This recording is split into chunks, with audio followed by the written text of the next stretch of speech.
Hello, everyone, and welcome to another episode of Honestly, Let's Talk. I'm your host, Todd Nesloni, and we have these live conversations every single week over a variety of topics with a variety of guests.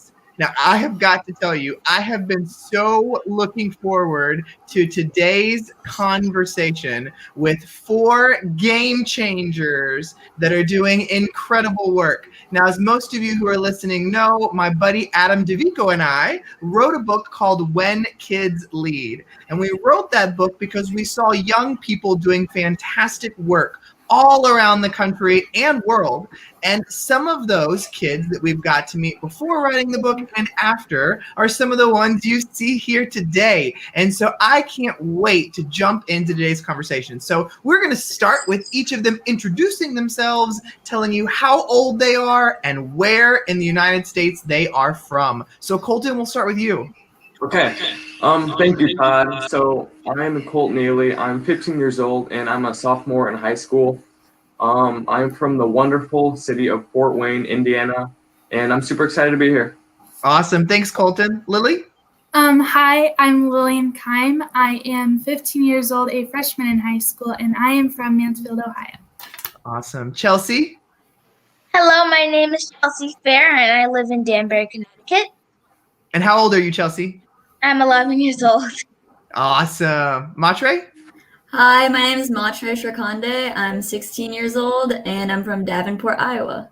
Well, like I said earlier, I can't wait to dive into the conversation today because I know that you four are doing so many cool things that when I was your age, I wish I was thinking up these kind of things. And so obviously the first thing I want to jump in is I want to let people get to know who you are. And I want them to know, each one of you, the reason I invited you on here is because regardless of your age, you have done some pretty cool things to either try to make the world a better place, to make a difference, to go after your dream, whatever those things may be. You've each kind of forged your own path. And so I'd like to just kind of start with what makes you unique on this panel. What are you doing to grow yourself, to follow your dream, or to make this world a better place? And Lily, we'll start with you. Why don't you tell us about your endeavor? So I am a CEO of Lola and Lily's Pastry Shop. It is a pastry shop for dogs and humans.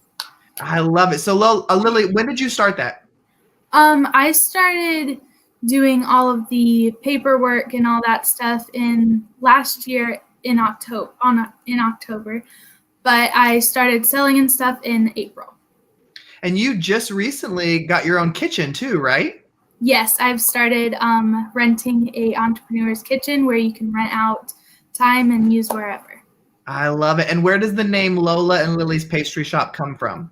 I have a dog named Lola, and since we got her, I started making organic dog treats for her. So I decided I wanted to make a dog and human bakery. So I love it. I've told you before, I'm in Texas, but I have been dying to try some of the stuff that you make. But you just told me before we came on live too that now your dog treats, y'all are actually able to ship now, right? Yes, we are allowed to ship now, so we can ship anywhere in the United States. Do you have what's the most popular flavor? Probably our doggy doodles. Doggy doodles? Yes. I love it. Well, another guest we have on is Matre. Matre, I have just been so impressed with the many things that you've been a part of and how you're looking to just impact others. You were even featured in When Kids Lead because Adam and I are both so moved by some of the stuff you're doing. So talk to us a little bit about kind of some of the things you've been involved in.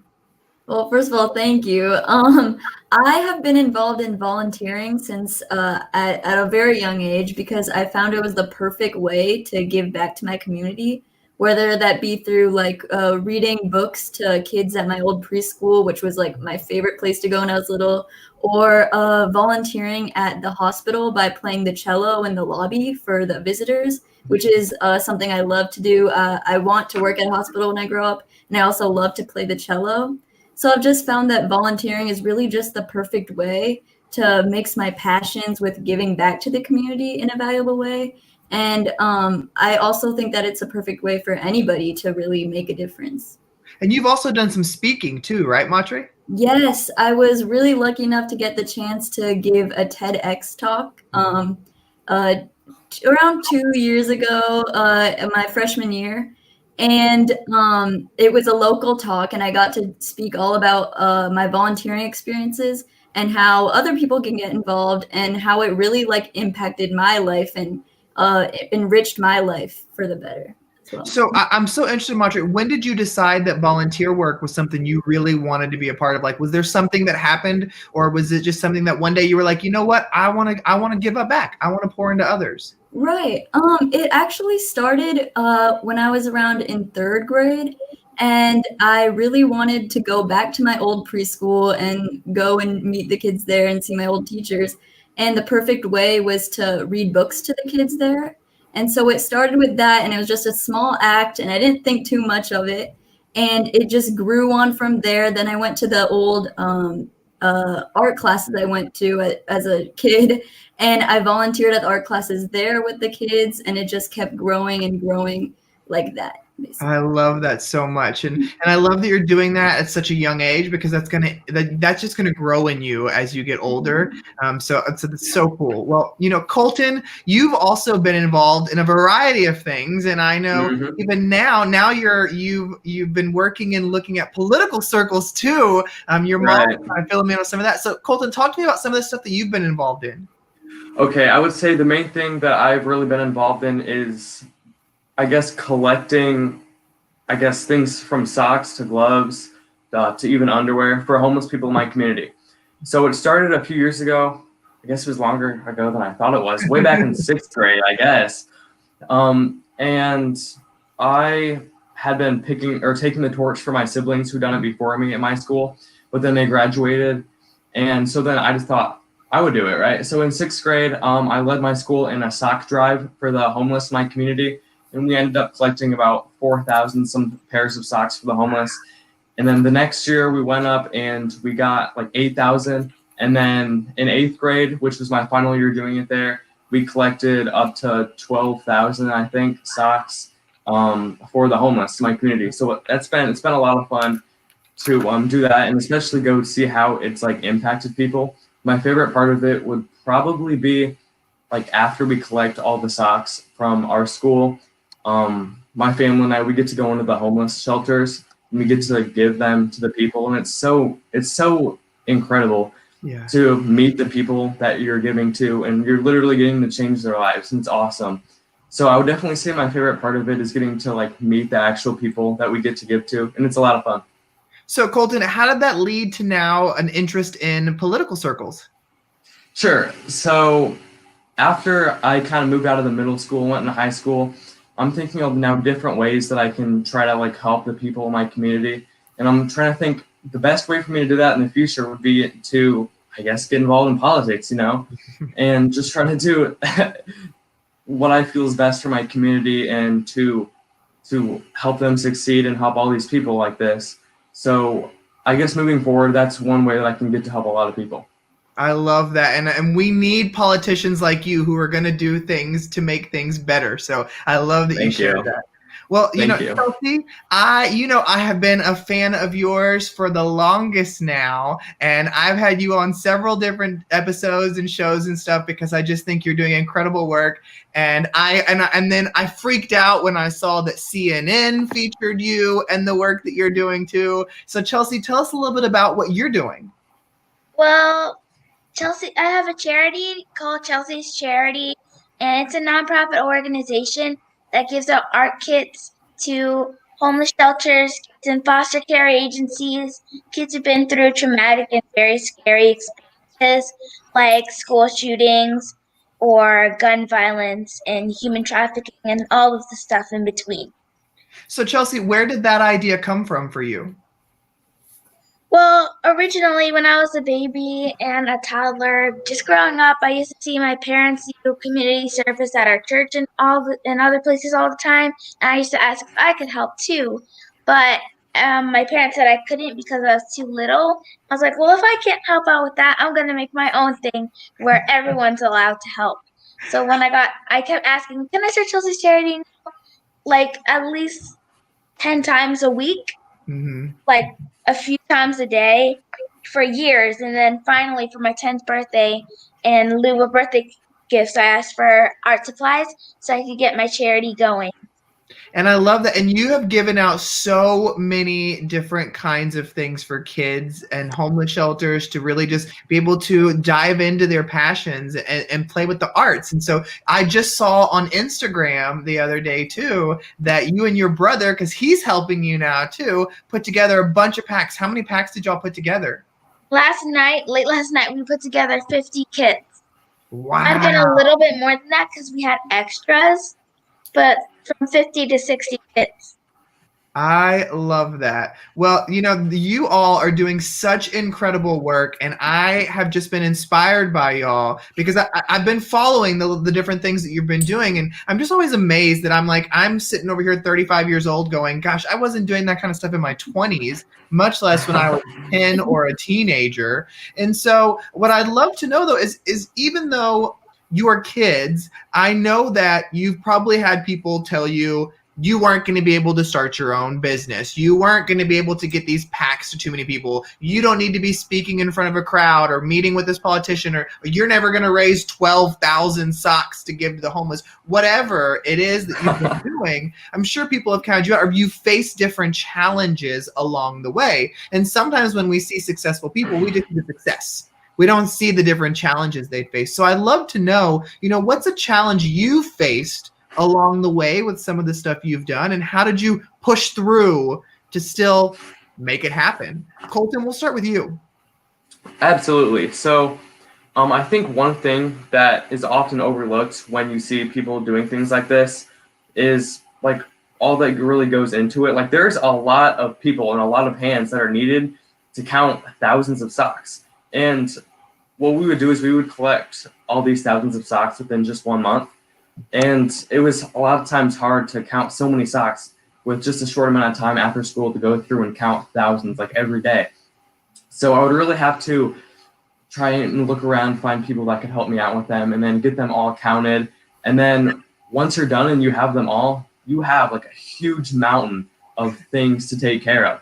And you have to figure out all this crazy different stuff you wouldn't even think of. So as a kid, it's really hard to try to organize this. So I've been gifted with 2 amazing parents that definitely helped me out.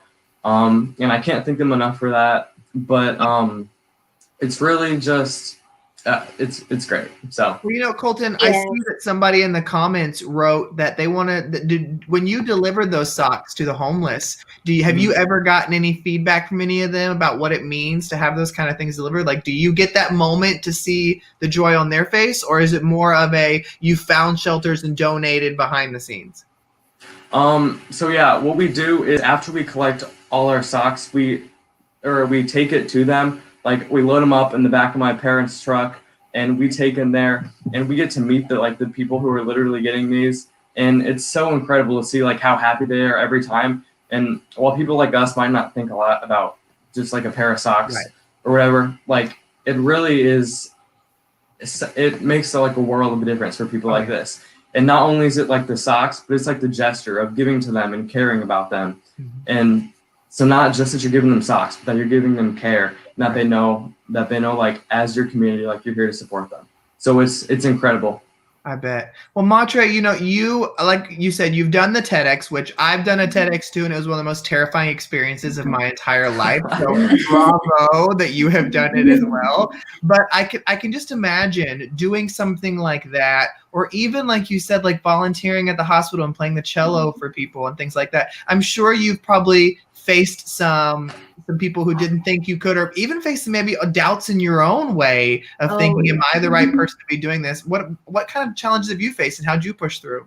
Oh yeah, definitely. Like not only with the TEDx talk, which was terrifying, but also just like going to the hospital every week playing the cello, that always made me nervous. And it's just something, it's like a confidence thing, you have to get out of your comfort zone, and you have to be more outgoing, and you just have to like be sure of yourself, really. And that's another thing I gained from all of this, is that confidence, which that's just a trait that you gain from all this, which I loved. And yeah, that's definitely one of the obstacles I faced, because it's what are people going to think of me, stuff like that.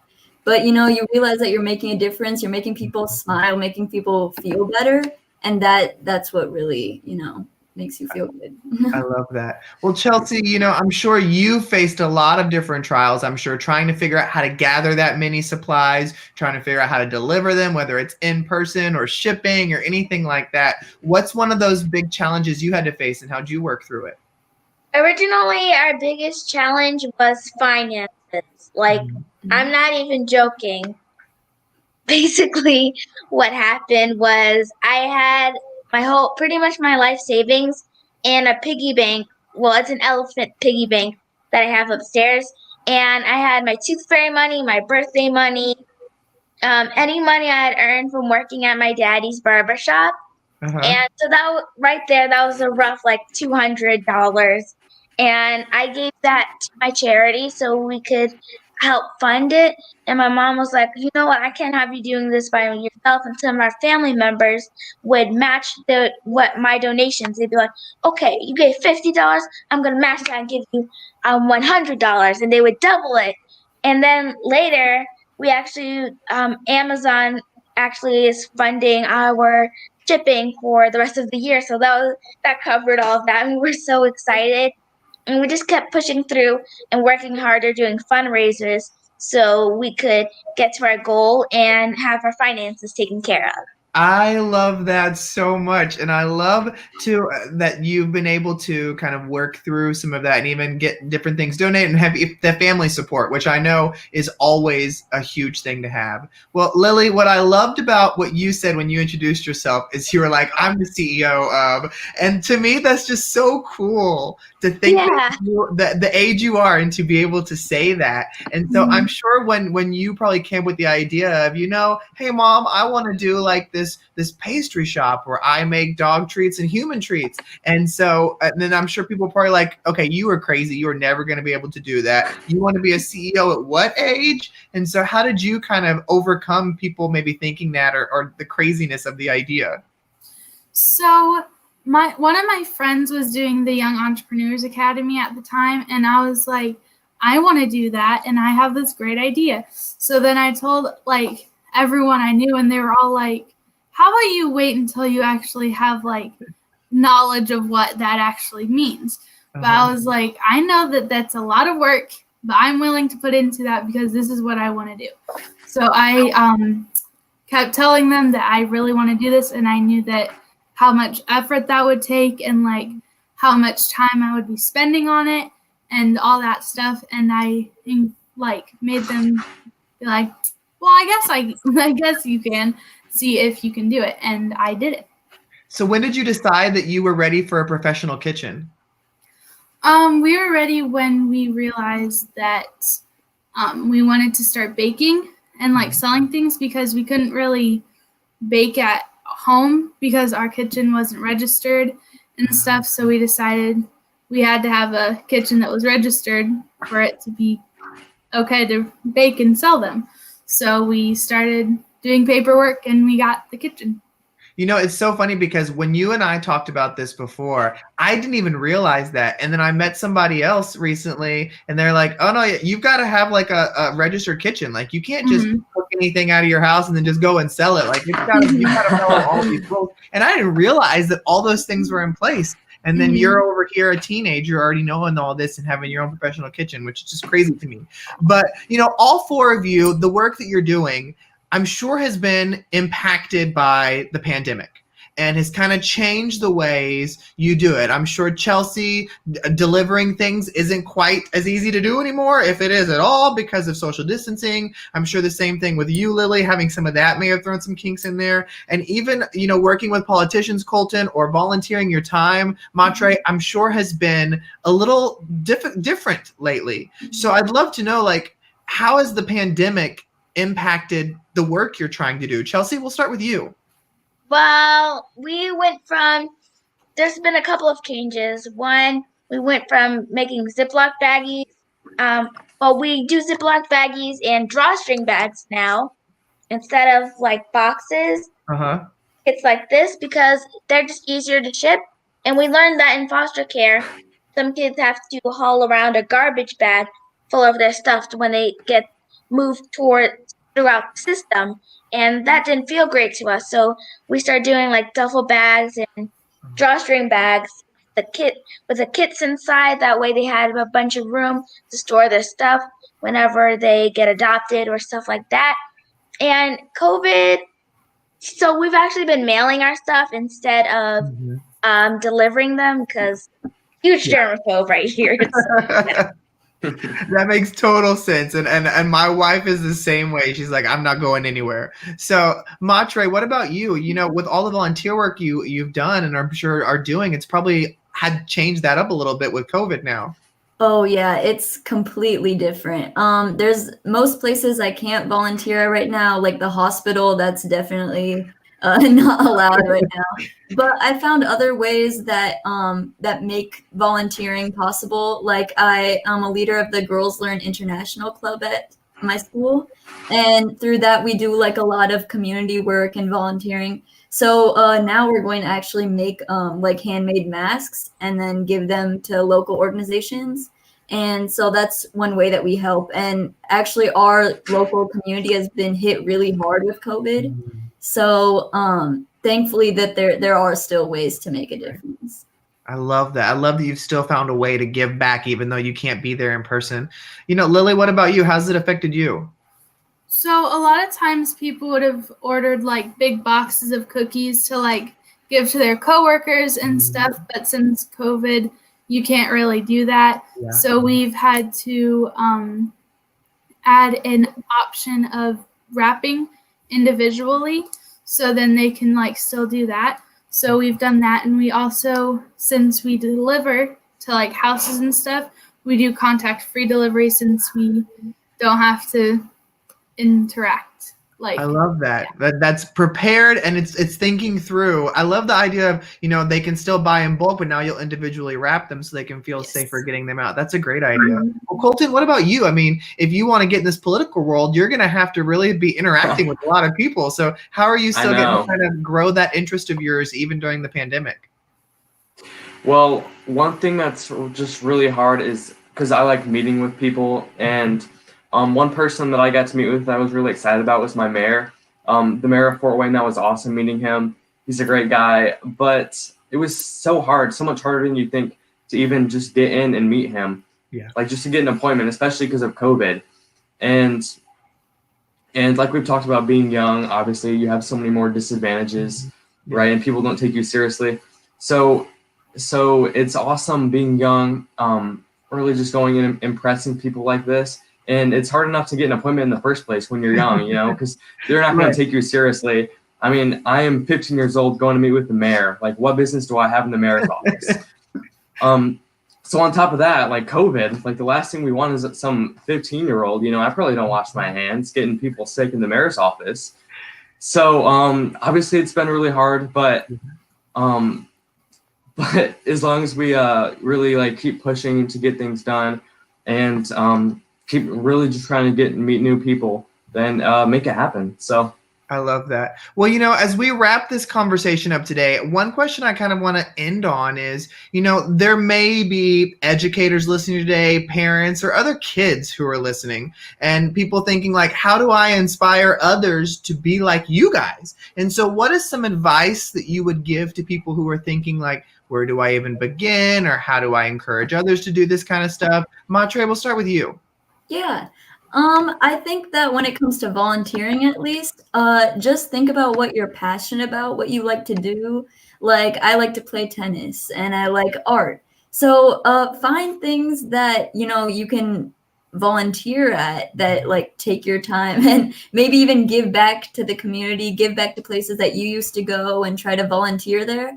And you'll find that people are very open to help. So, yeah. I love that. Lily, what about you? I would say to do your research of how you can start, because different ways you want to go about it, there's different ways to do that. So like for me, Young Entrepreneurs Academy was good because it helps you start your own business, but other ways and different organizations will help. Great. Chelsea, what about you? I mean, I'm sure there's other kids who are like, I want to be at 10 years old, like starting my own charity and giving thousands of things out every year. What advice would you have? Well, I like to say my little slogan is find the need. And like, say my need was the need for art and access to art. So I was like, wow, a lot of people don't have access to art. You know, I'm going to fill in that space where art is not there. So I thought I should start an art charity. So just find something that there could be more of in the world, find some positive influences, and talk to a trusted adult about ways you can help your community, and think locally and act globally. That's what my teacher, Mr. Pierce Saint, teaches us in our peace exploration class. I love that. So be a good global citizen. Locally. I love I love that. Think locally, act locally. Well, Colton, what about you? I guess my best advice that I would give someone, especially just getting started in this, would be you don't have to start like really big. You're not going to start your first day doing TED Talks, starting your own charity, or being a CEO. So I would say you can start doing these great things like really small, on a small scale, even if it's just helping your neighbor, raking their leaves, doing something for your church or just a small community project, and certainly work your way up. So it doesn't have to be some incredible thing at first, and you definitely have a lot of time to grow, especially as a kid. I love that. Well, you four are doing such great work. I've been looking forward to this conversation all week, and it did not disappoint. So thank you for not only inspiring my listeners, but inspiring others who are in your communities and that you're getting to give back to, pour into, sell your products to, whatever. I encourage everybody listening to go look these kids up, put their names down in your calendar, because they are going to be the kids who change our world. Thank you so much for joining this. Thank you everybody for listening or watching another episode of Honestly Let's Talk. Remember, you can join every Thursday at 8 p.m. Central, or you can check out any of the recordings on iTunes, Spotify, YouTube, wherever you get your stuff, it's there.